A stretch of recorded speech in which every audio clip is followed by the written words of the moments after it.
Welcome to today's episode of the Four Paws podcast. Over the next several episodes, we will be interviewing various staff members of the Guide Dog Foundation and America's VetDogs to learn more about what a day in their work life on and off campus looks like. Through sharing these interviews, we hope to shed a light on the journey a dog takes through our programs and the variety of people involved in their training. On today's episode, we will be joined by Kim, who will share about their day in life as a service dog instructor. Thank you so much for joining us today and for taking the time to share about your role at GDF and ABD. Before we dive deep into all things day in the life, would you mind sharing a bit about your background and how you ended up in your job? I had been working as a physical therapist in North Carolina when I had a couple of patients with some visual impairments. And I also had done a weekend educational experience where I got to kind of test drive and learn more about guide dogs. And so when I was ready for a career change, I applied to different guide dog schools and ended up here. That's very cool. It's always interesting to hear how different people end up in their positions at the Guide Dog Foundation. And so you transitioned over then to the service dog side after some time? Right. So I did the guide dogs for about 8.5 years and then moved into the service dog program from there. And since I had the background in physical therapy, I feel like it was a really good fit because I was used to working with people who had all kinds of different disabilities and used different kinds of equipment. And that's what I'm back to doing, but now I get to do it with dogs. That's awesome.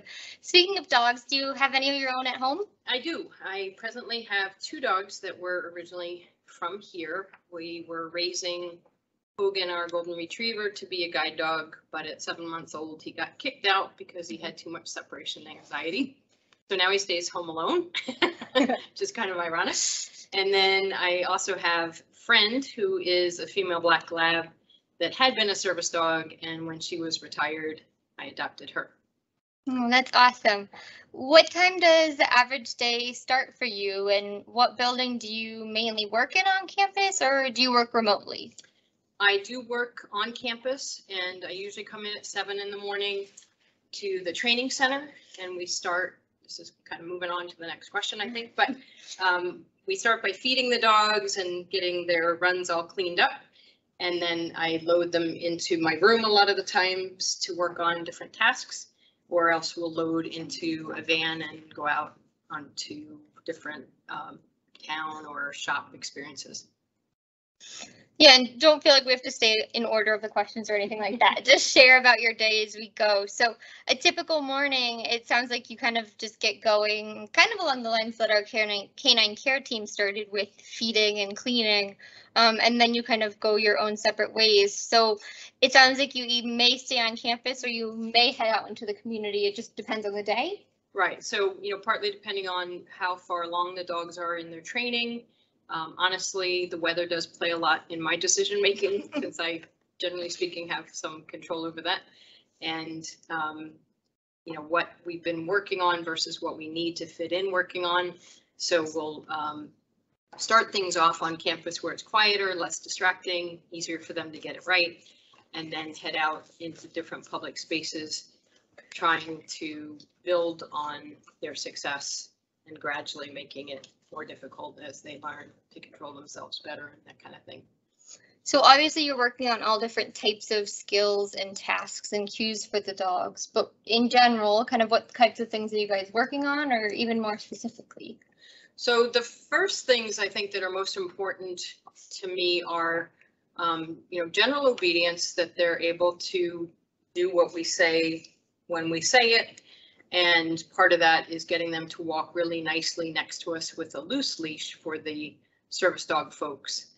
No matter where we're going, they need to be able to pay attention to us and stop when we stop and wait if we tell them to, maintain their control. So we do a lot of self-control work with toys, with people, with food, balls, and dogs, and all kinds of different things that they'll experience in the environment. And then, once we're able to move from place to place, we can work on different tasks, and I always train retrieve. So if I don't know what else to start my day with, I'll often start with retrieve.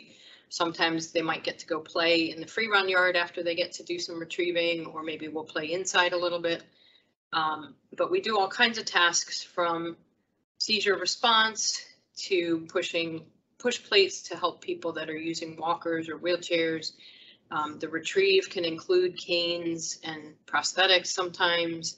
We have them push a button that can call for help within the house if they tend to fall or for some other reason need somebody to come to their aid.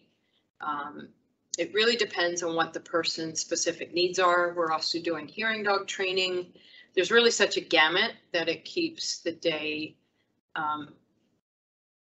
always new, and you're always having to remember, okay, what tasks does this dog need for that particular person that they're matched to? But it all starts with the same kind of fundamental basis. Right. Very awesome. And just kind of a fun question, if you're out and about, do you have a favorite place that you like to go for lunch? Or do you usually pack your lunch? A lot of times I pack my lunch, and again, if we're out and we can enjoy nice weather and sit outside and eat, that's awesome.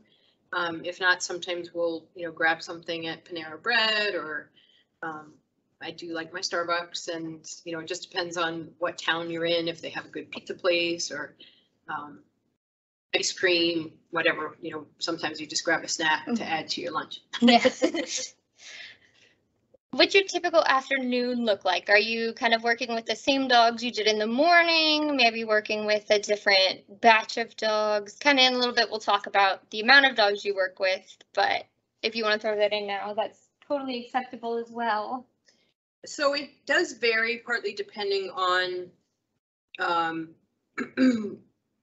with COVID, things have kind of, gotten a little backed up, that we weren't able to place some of the dogs at the time that they would have gone in the normal schedule.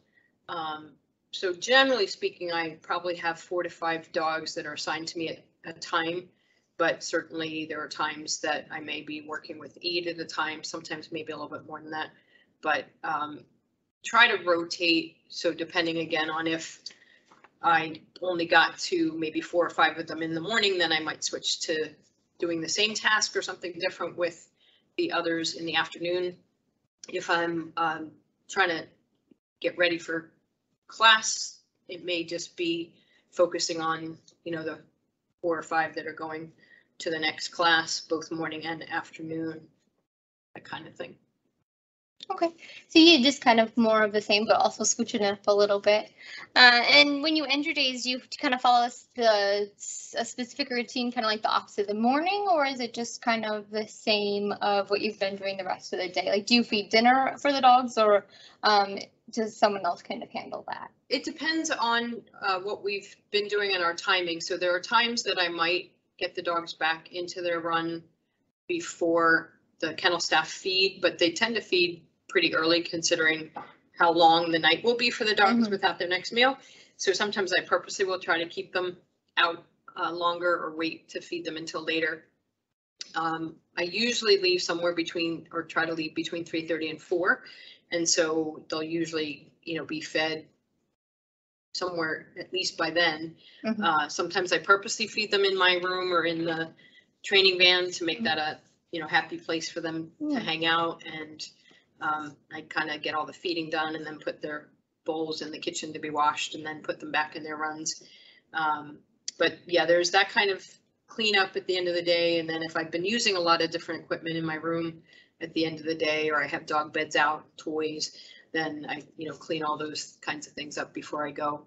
It depends partly again on what needs to be done that day. If there's phone calls to make and things to document, I may take some time toward the end of the day to do those things after the dogs are put away. Yeah, you brought up something I don't think we've really touched on yet at this point. More than just working, well, at this point yet in the podcast, but more than just, working with the dogs, you also touch base with our applicants and our graduates. So you're also communicating back and forth with them. Can you tell us a little bit about that? Sure. So before we make a kind of permanent match between a dog and a person, a lot of times we will reach out to ask some finalizing questions, even if we have read all of the information and looked at the videos that we have in our files. So a lot of times there is some personal conversation before they get invited to class. And again, there could be some more closer to class, and certainly right before class, we have a lot of videos that we've been sending since COVID started so that they get some idea of what's going to happen before they get here. And we will kind of do a virtual meeting during that week before they come to class. There may be some phone calls about picking them up at the airport and those kinds of things.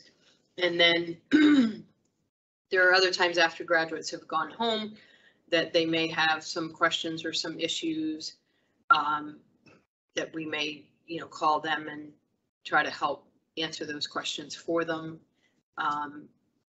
Again, if it's something more medical, it usually goes to Janice, but if it's a training question, sometimes it will come to me. So we're always here before, after, and during to help everybody out. And, sometimes there may be some things we have to communicate to other departments here about our dogs as well. Yeah, absolutely.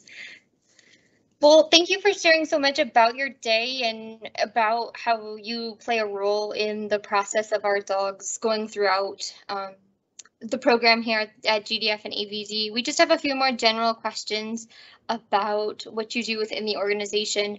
You kind of already let us know about how many dogs you work with on an average day, but how long do, on average, the dogs spend with you during their training? So they're, often either in the van with me or in the room with me for probably a good 6 hours. Sometimes I eat my lunch with them. Sometimes I take a break from them for my lunch, give them a break from me.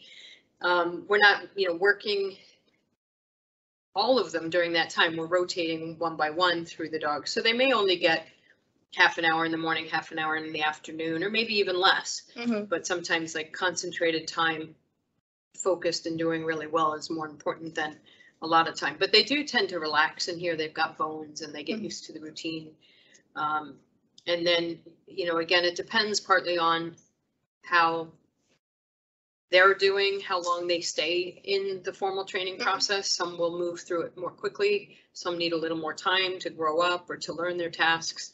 And then it's the timing of getting the graduate here as well. Things never quit calling in our world. That's right. So I think that's yeah. It just kind of depends as how long it takes for a dog to move through the program. And that's the important part, is Kim has a good training mind to know how, if her dogs need a couple more weeks to nail everything down before they get matched with their person too. Is there any specific, tasks or cues you enjoy training more than others?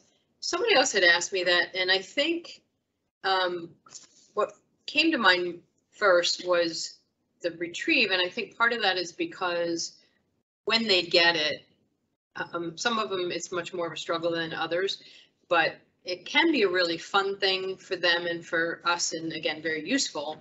And when they're enthusiastic about it and you can teach them to pick up the cane or something maybe even more awkward than that, it's really pretty exciting. It's pretty incredible to watch, honestly. And it looks like they would be so awkward for them, but they look so excited and somewhat coordinated. But it's interesting when they pick up something longer than them, I must say. Yeah, they have to learn not to, either not to bump into things or to deal with it when it's in their mouth. It's pretty incredible. Yeah. Cabinets or furniture. Amazing. Do you have any, a favorite fond memory you'd like to share, or a special day during your time as an instructor? I think that there's some different graduates and that goes both from the guide end of my life to the service dog end of my life that, and there's so many of them at this point, but one of the guide folks that I will never forget was, I believe, 89 when he came to get his first guide dog.